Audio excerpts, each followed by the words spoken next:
8th of July marks a significant moment in Nigeria's democratic journey as the second edition of the Open Week commenced at the National Assembly, Abuja. The highlight event attracted a broad mix of stakeholders, key decision makers, civil defense representatives, and members of the Democratic Hall. Among the dignitaries present were the Honorable Minister of Women Affairs, the Executive Secretary of the National Assembly Library Trust Fund, representatives from civil society organizations, officials from the British High Commission, and the head of the European Union delegation to Nigeria. Also in attendance were the UNDP resident representatives, the Emir of Zazzau, the Chief of Defense Staff, the President of the Senate, His Excellency Senator Godswill Akpabio, and the Honorable Chief Commissioner of the Public Complaints Commission, Bashir Abubakar, MFR. Notably, the event also witnessed an impressive turnout of Nigerian youth and members of the public.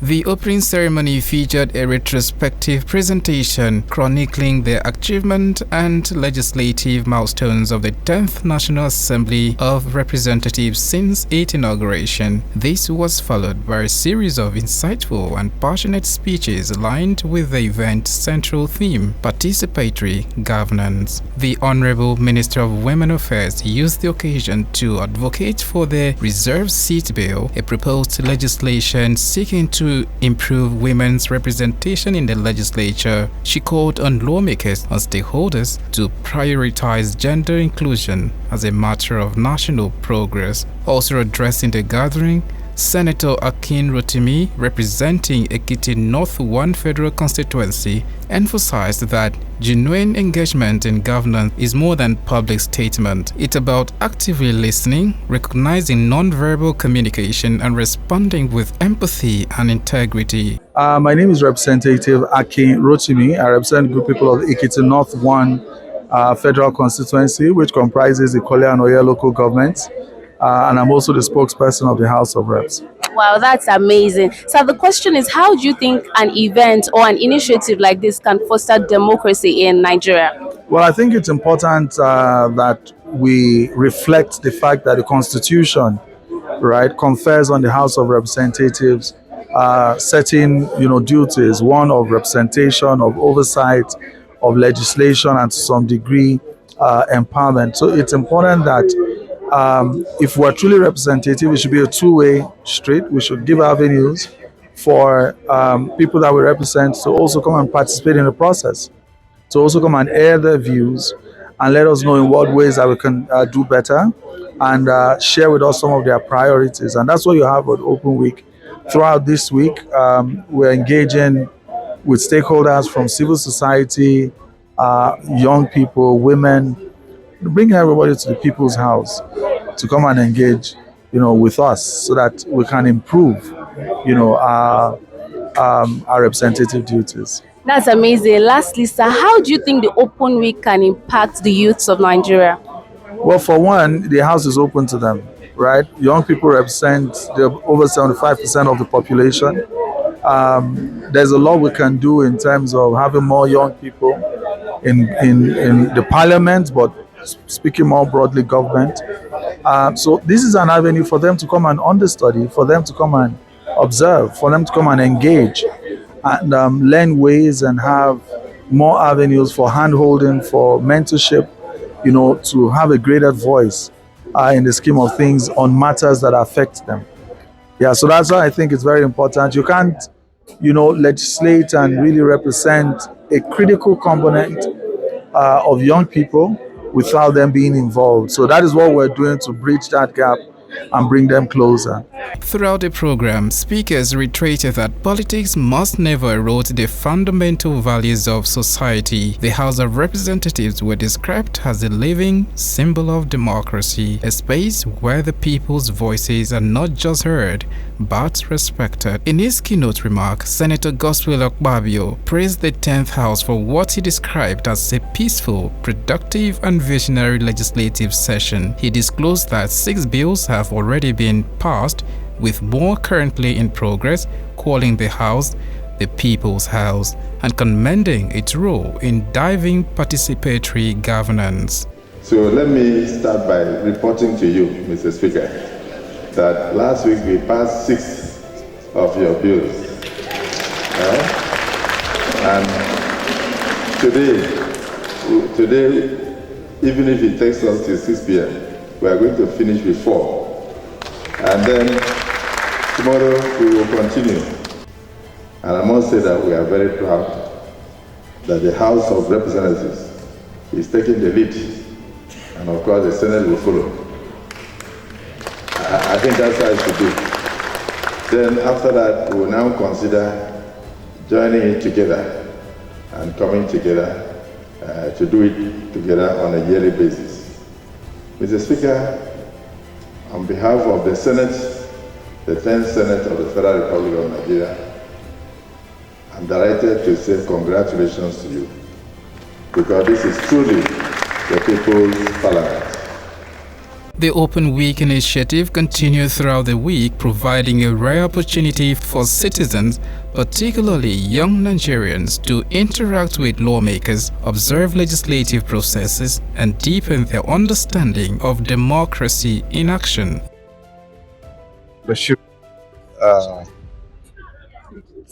Chief Commissioner, Public Complaints Commission. So, sir, can you tell us the significance of the collaboration of the Public Complaints Commission in an event like this? Well, first of all, Public Complaints Commission is an umbrella body of the National Assembly. Although we are solidly independent, we are not being controlled by either of the three segments of the government of the country, but we are an offshoot of the National Assembly.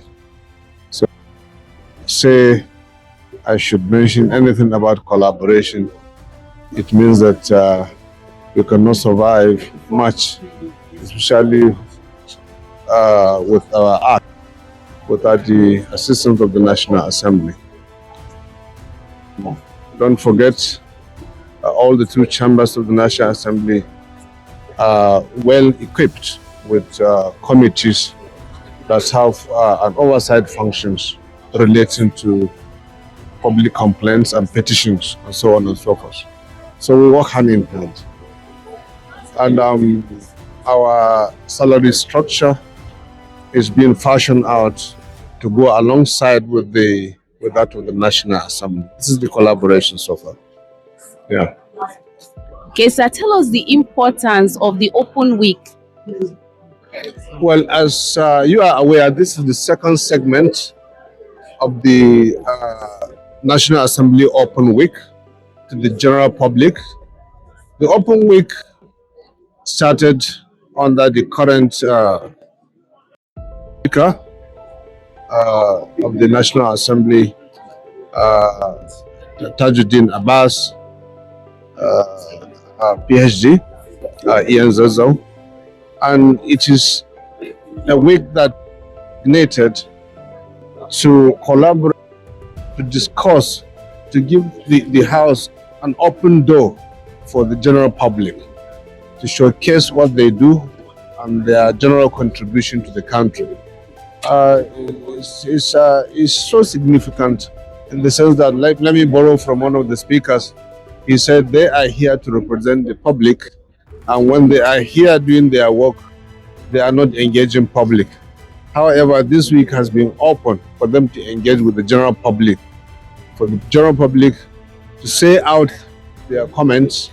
If you have any complaint, you go ahead to do it. Is it the way they conduct themselves in the House? Is it the oversight functions they do? Or whatever, or the suggestions you have, or whatever. Even though there are so many other channels, you can still make such presentations. And as you heard, those are always open through their respective committees. However, this week is designated for them to have that engagement with the public. And it is a welcome idea. I think it is an idea that it is well welcomed by the general population. It will possibly reduce the work of the Public Complaints Commission more, in the sense that they are now, the public are coming to the grapevine to identify with such problems and at the same time get prospered solutions. Thank you, sir. Thank you so much. Sir, the speaker just presented the scorecard of the 10th House of Representatives. Yeah. As a stakeholder, what do you have to say? It is a commendable. He highlighted all the achievements they have been in the last 2 years, and from the speech of the Senate President, Senator Akpabio, and that of the past leaders of the National Assembly, Honorable Bajabiamila Mila, and so many others, mentioned that so far they are unbeaten. The 10th Assembly are unbeaten in terms of performances. So it is a very welcome idea. Right Honorable Rahim Ayo from the Secretary. I speak one on behalf of the entire Nigerians. I'm from Iforu Federal Constituency, from the fastest growing economic state in Nigeria, from Ogun State, and I'm the deputy chief whip of the House of Representatives. So far, so good. Under the able leadership of our principal, that's the Speaker of the House of Representatives, 10th Assembly, Right Honorable Abbas Tajuddin, PhD, PCON, and of course, the leadership of the House in general and the collective KPIs that have always been measuring with our members in the chambers. Because, just like they always say that the bird cannot fly with just a wing. We may have good leaders, we don't have good followers, that's the members. Or you have good followers who are the members, and then you don't have good leaders. How do you complement your efforts?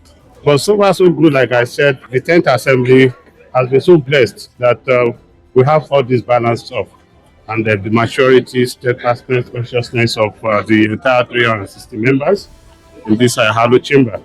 And I always count my blessings with smile. Each time I remember that I'm among these wonderful men of caliber and women of caliber in the Halo chamber. So, measuring the assessment, as you have said, we look at where we're coming from and where we are today.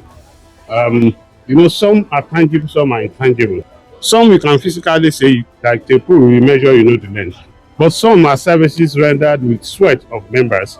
And then you now see the trajectory of how it was and how it is now. And of course, the effect generally it is about Nigeria and Nigerians.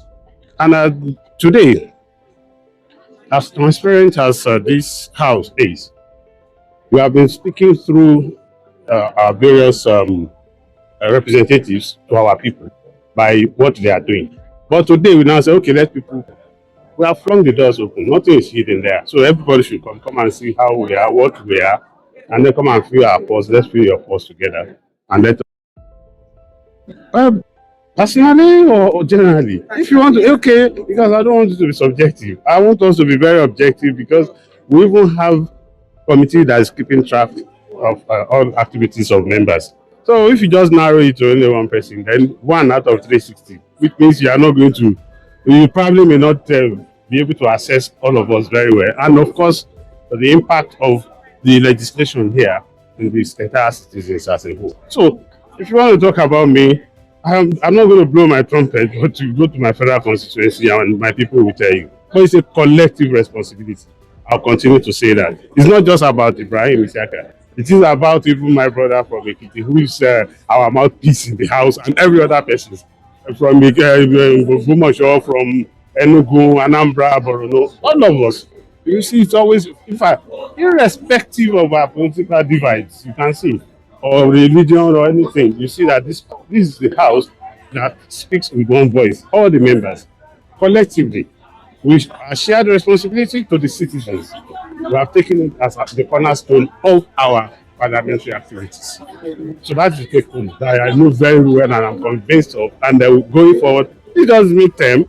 Look at midterm as if we have spent about 12 years together in this house. Look at the unprecedented bills, those that have been passed, and the effect to the entire citizens of the country. Yes, we are not there yet, let me confess, but to say we have leaped forward is a springboard, not just taking a step. A springboard and higher. Oh, I'm Dr. Yusuf Tanko Sununu, Minister of State for Humanitarian Affairs and Poverty Reduction. a member of 9th and 10th Assembly where I chaired the House Committee on Healthcare Services. Well, I think from what we are seeing practically, the House is becoming the House of the people.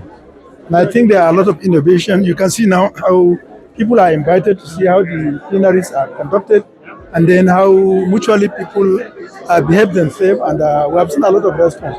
It goes shows that really there is a trajectory now that any leadership of the House that comes will surpass the ones that were there before.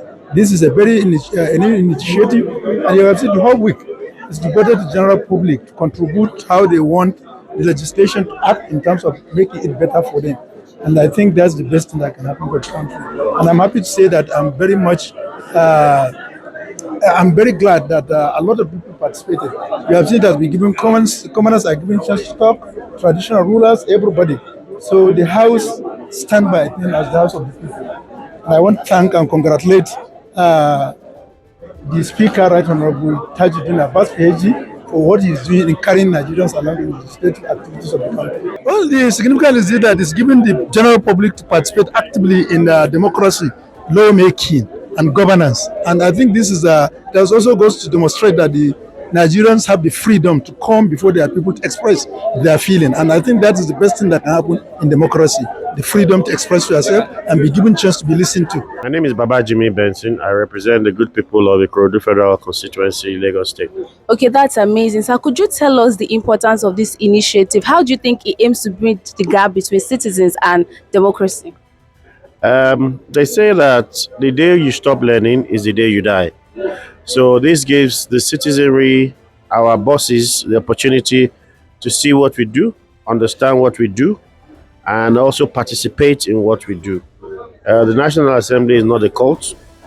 It is a place where the people have sent us to help make laws for the welfare and security of them. So it's their parliament. So we're just embellishing that by letting them know that this is their parliament and that they should participate more in governance.